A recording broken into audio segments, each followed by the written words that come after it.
Hello student, welcome to my channel AC teacher top education. आज के इस video में क्लास 9 हमारे आसपास के पदार्थ के सभी अभ्यास प्रश्नों को देखेंगे। सबसे पहला प्रश्न है, निम्नलिखित तापमान को केल्विन में बदलें। और खैर केल्विन को सेल्सियस में क्यों बदला जाता है, सेल्सियस को केल्विन में क्यों बदला जाता है? क्योंकि हर एक पदार्थ के क्या होता है, अलग अलग ही तापमान होता है। अलग अलग पदार्थ का अलग अलग टेम्परेचर की गणना करने में आसानी आ जाती है। इसलिए क्या किया जाता है कि सेल्सियस को केल्विन में, केल्विन को सेल्सियस में बदला जाता है और फ़ारेनहाइट में भी बदला जाता है। तो 25 डिग्री सेल्सियस को केल्विन में बदलने के लिए हम क्या करेंगे, 273 ऐड कर देंगे। पहला 25 डिग्री सेल्सियस में 273 ऐड कर देंगे। 5 3 8 7 2 9 298 केल्विन। पहले का आंसर कितना आ जाएगा स्टूडेंट, 298 केल्विन। बी वाले का 373 में 273 ऐड कर देंगे।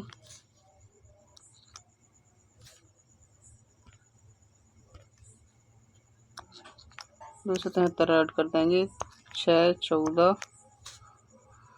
4 2 6 646 केल्विन हो जाएगा। कितना हो जाएगा, 646 केल्विन हो जाएगा। आखिर हम 273 ऐड क्यों करते हैं, ये आपने सोचा? 273 इसलिए ऐड करते हैं कि नेक्स्ट पेज में मैं बता देता हूँ।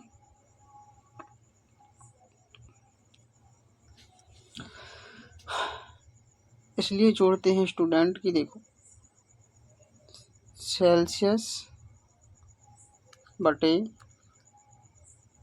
5 बराबर केल्विन बटे 5 माइनस 273 तो होता है 273। तो क्या होता है स्टूडेंट, 5 से 5 यहाँ बटे वाली चीज़ कट जाती है, तो बचता क्या है, सी बराबर के माइनस 273। कितना बचता है, 273। तो सेल्सियस में क्या होता है कि सेल्सियस में, इसलिए सेल्सियस को केल्विन में बदलते हैं तो सी प्लस 273 बराबर केल्विन हो जाता है। तो सेल्सियस को केल्विन में बदलने के लिए क्या किया जाता है, 273 जोड़ा जाता है। चलिए अब नेक्स्ट क्वेश्चन को देखते हैं। निम्नलिखित अवलोकन हेतु कारण लिखें। नेफ्थलीन को रखे रहने देने पर यह समय के साथ कुछ भी ठोस पदार्थ छोड़े बिना अदृश्य हो जाती है। क्या कारण हो सकता है इसका क्या कारण हो सकता है? इसका सिर्फ एक ही कारण है, नेफ्थलीन के पास अपना ही एक ऊर्ध्वपातन का गुण होता है। स्टूडेंट आप हमें एक सुन लें एक बार, यदि आप हमें सुन लेते हैं तो ये आपके दिमाग में बैठ जाएगा। नेफ्थलीन को रखे रहने देने पर क्या हो जाता है, अदृश्य हो जाता है। क्यों हो जाता है? क्योंकि इसके पास ऊर्ध्वपातन का गुण होता है। किसका? ऊर्ध्वपातन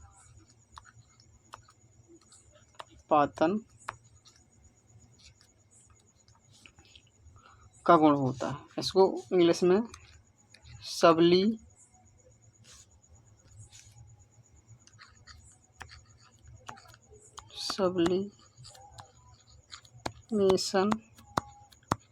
कहते हैं। इसको क्या कहते हैं, सब्लिमेशन।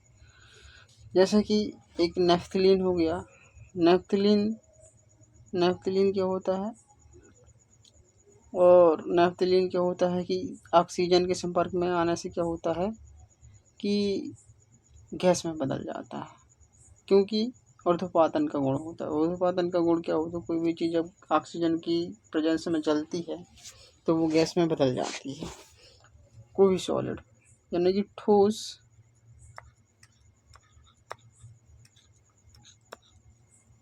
गैस में बदल जाती है। किसमें? गैस में बदल जाती है। बिना द्रव के कोई भी ठोस बिना द्रव में बदले डायरेक्ट गैस में बदल जाती है तो उसको क्या कहा जाता है? ऊर्ध्वपातन। नेपथलीन ऊर्ध्वपातन का गुण रखता है, इस वजह से क्या होता है? गैस में बदल जाता है और हमें कुछ दिखाई नहीं देता, इसलिए नेपथलीन ऊर्ध्वपातन का गुण रहता है, इसलिए अदृश्य हो जाता है। और इसके साथ साथ एक नेपथलीन हो गया, दूसरा क्या हो गया स्टूडेंट? कपूर। तीसरा क्या हुआ?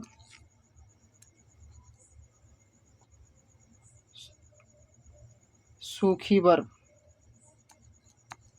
सूखी बर्फ। सूखी बर्फ, ये क्या हो जाते हैं? ऊर्ध्वपातन के उदाहरण हो जाते हैं। नेक्स्ट क्वेश्चन देखते हैं। निम्नलिखित अवलोकन हेतु कारण लिखें।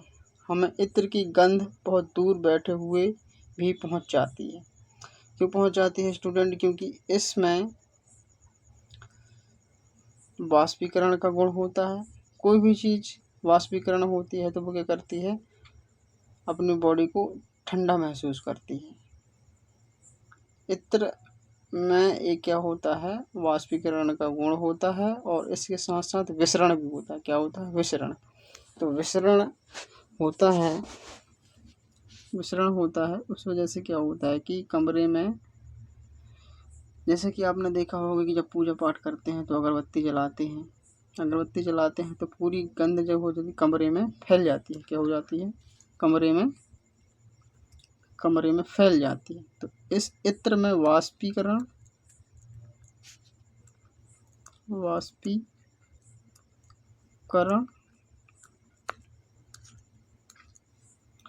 और विसरण का गुण पाया जाता है। किसका?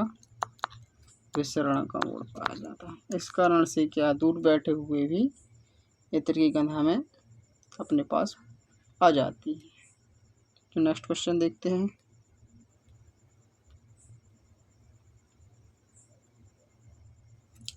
निम्नलिखित पदार्थों को उनके कणों के बीच बढ़ते हुए आकर्षण के अनुसार व्यवस्थित करें।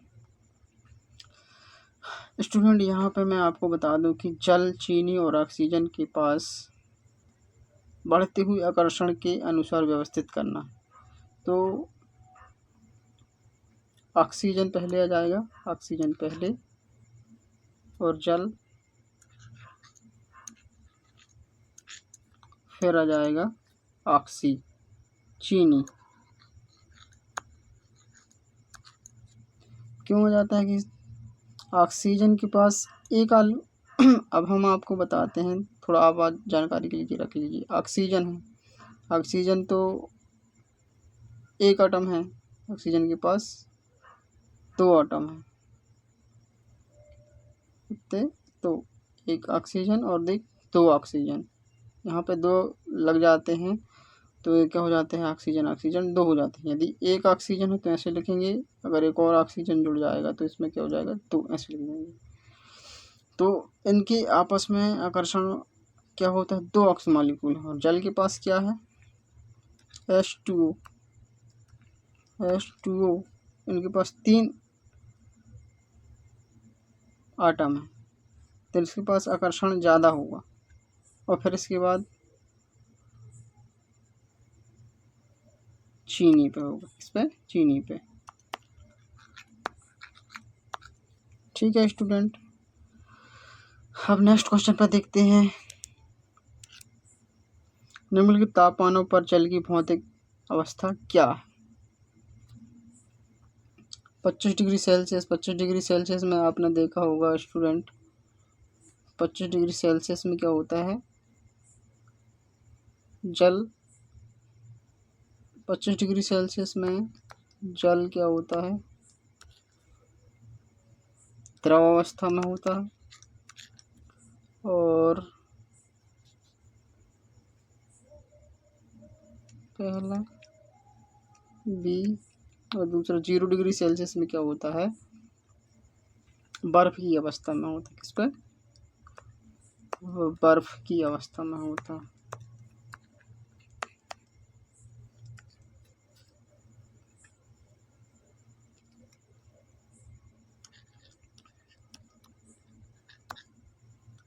अवस्था में होता है। और 100 डिग्री सेल्सियस में क्या होता है? 100 डिग्री सेल्सियस में क्या होता है? गैस अवस्था में होता है। किस अवस्था में होता है? गैस अवस्था में होता है।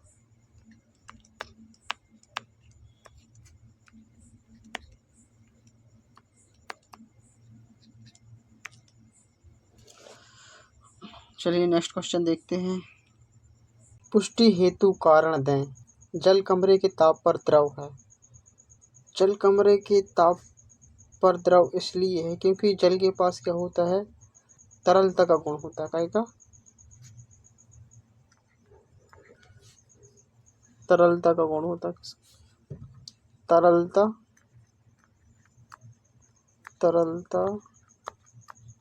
का गुण होता है। और इसके पास क्या होता है? तरलता का गुण होता है, इसलिए जल कमरे के ताप पर द्रव है। और इसका मुख्य कारण क्या होता है दोस्तों?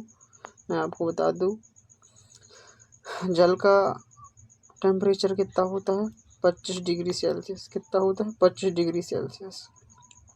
और कमरे का भी तापमान कितना होता है? 25 डिग्री सेल्सियस। दोनों का टेम्परेचर क्या होता है? 25 डिग्री सेल्सियस। इसलिए क्या होता है? जल कमरे के ताप पर द्रव होता है। ठीक है स्टूडेंट, ये तो पहले का हो गया ए वाला। अब बी वाले का बताता हूँ। बी वाले, लोहे की अलमारी कमरे के ताप पर ठोस होती है। लोहे की अलमारी कमरे के ताप पर ठोस होती है और कमरे का टेम्परेचर कितना होता है? 25 डिग्री सेल्सियस। कितना होता है? 25 डिग्री सेल्सियस। और लोहे का मेल्टिंग गलनांक कितना होता है? हाई होता है। हाई होता है। इस वजह से लोहे की अलमारी कमरे में ठोस होता है। आशा करता हूँ आपको समझ में आ गया होगा। नेक्स्ट क्वेश्चन पर चलते हैं। 273 केल्विन पर बर्फ को ठंडा करने पर तथा जल को इसी तापमान पर ठंडा करने पर शीतलता का प्रभाव अधिक क्यों होता? स्टूडेंट, 273 केल्विन पर बर्फ को ठंडा करने पर और तथा जल को इसी तापमान पर ठंडा करने पर शीतलता का प्रभाव इसलिए होता है क्योंकि इस पे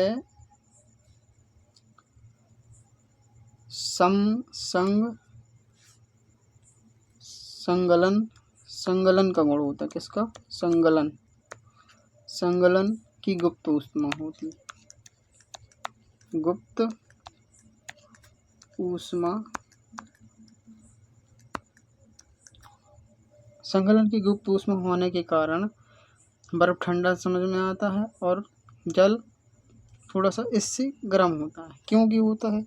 क्योंकि देखिए स्टूडेंट, यहाँ पे आपको मैं बता दूं, कोई मान लो एक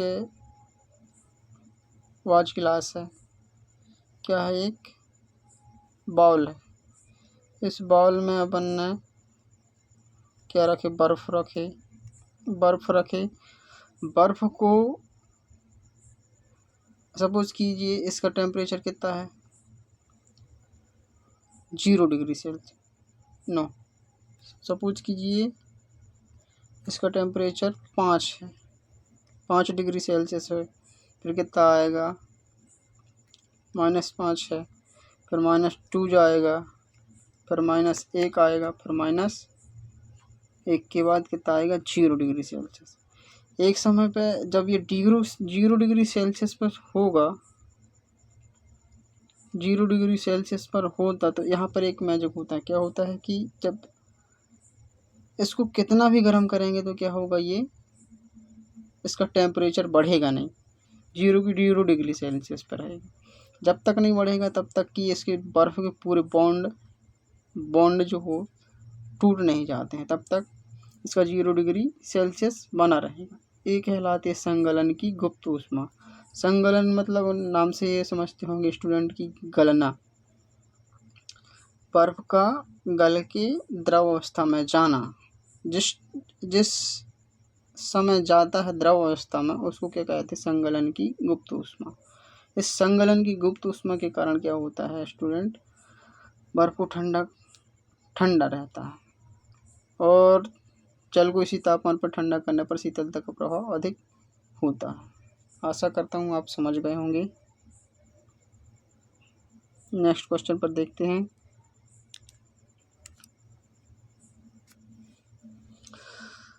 उबलते हुए जल अथवा भाप में से जल की तीव्रता किस में अधिक महसूस होती है? स्टूडेंट यहाँ पे भी एक लॉजिक काम करता है, जो वो है वाष्पीकरण की गुप्त ऊष्मा। क्या है? वाष्पीकरण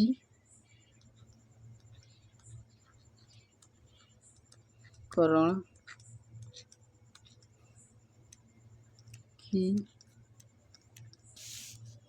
गुप्त ऊष्मा।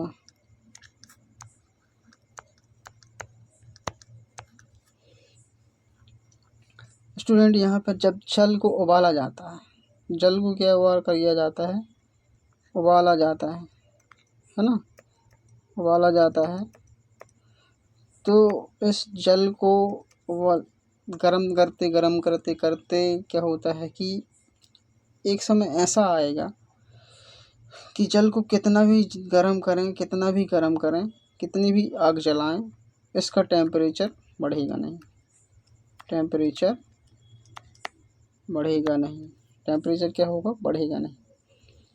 जिस टेम्परेचर में इसका जल का बॉइलिंग पॉइंट कितना होता है, जल का बॉइलिंग पॉइंट कितना होता है, 100 होता है, 100 डिग्री सेल्सियस। ठीक है स्टूडेंट, 100 डिग्री सेल्सियस होता है, तो इससे जब ये द्रव गैस में बदलना शुरू हो जाएगा, किसमें, गैस में, जब गैस में बदलना शुरू होगा उस टाइम पे जो वाष्पीकरण की गुप्त ऊष्मा होती है उसके कारण क्या होता है कि उसकी 1 डिग्री सेल्सियस बढ़ जाती। इसका हल्का सा क्या होता है, गुप्त ऊष्मा ज़्यादा होती है, थोड़ी सी 100 डिग्री सेल्सियस से थोड़ी सी ज़्यादा होती है। उस वजह से क्या होता है, भाप के पास क्या होती है, एनर्जी ज़्यादा होती है, ऊष्मा ज़्यादा होती है। इस कारण से भाप में से जलने की तीव्रता अधिक होती है। कुल मिला के ये कारण क्या हो सकता है स्टूडेंट, वाष्पीकरण की गुप्त ऊष्मा के कारण क्या होता है,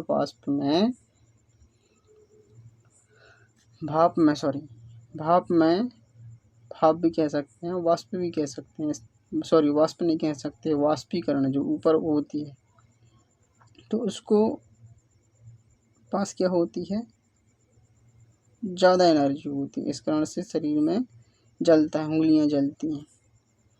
आशा करता हूँ आप समझ गए होंगे। नेक्स्ट क्वेश्चन पर चलते हैं।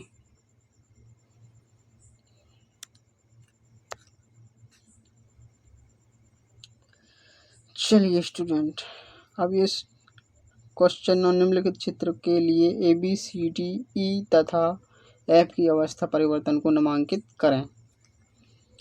इसमें स्टूडेंट हम आपको बताते हैं कि ए वाला क्या है, ए वाला ठोस जब द्रव में बदलता है तो क्या कहलाता है, ठोस जब द्रव में बदल जाता है तो क्या कहलाता है, गलनांक। क्या कहलाता है, गलनांक।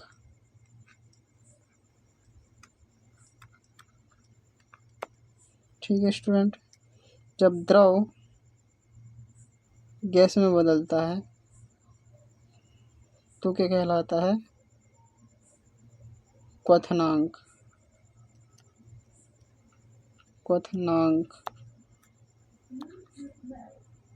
क्या कहलाता है स्टूडेंट, क्वथनांक। और जब ठोस गैस में डायरेक्ट बदल जाता है, ठोस जब द्रव में ना बदल के गैस में बदल जाता है, अभी मैंने बताया था वहाँ ऊर्ध्वपातन वाला सिस्टम, तो तो इसको क्या कहलाते हैं? ऊर्ध्वपातन।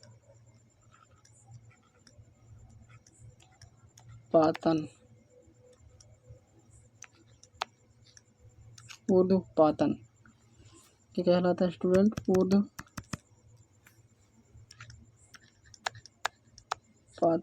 ऊर्ध्वपातन कहलाता है।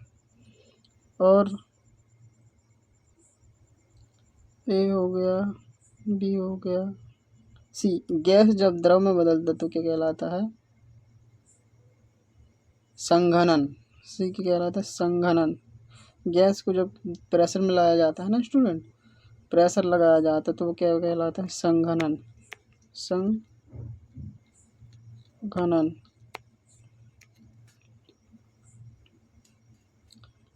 क्या कहलाता है? संघनन। इसको और अच्छे से मैं यहाँ लिख देता हूँ, संघनन।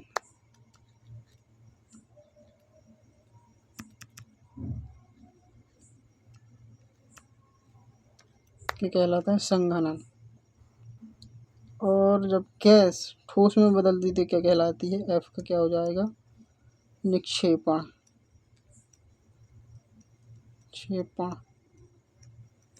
इसको सॉलिडिफिकेशन भी कहते हैं। निक्षेपण को क्या कहलाता है? सॉलिडिफिकेशन। और स्टूडेंट जब द्रव मतलब पानी ठोस में बदल जाता है, बर्फ में बदल जाता है तो क्या कहलाता है? फ्रीजिंग। क्या कहलाता है? फ्रीजिंग।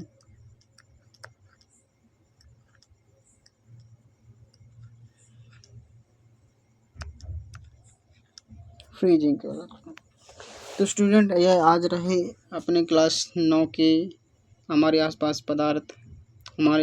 की पदार्थ के सभी प्रश्न के उत्तर।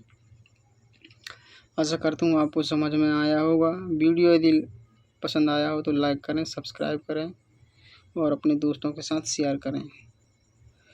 दोस्तों अब मिलेंगे नेक्स्ट वीडियो पे। Thank you.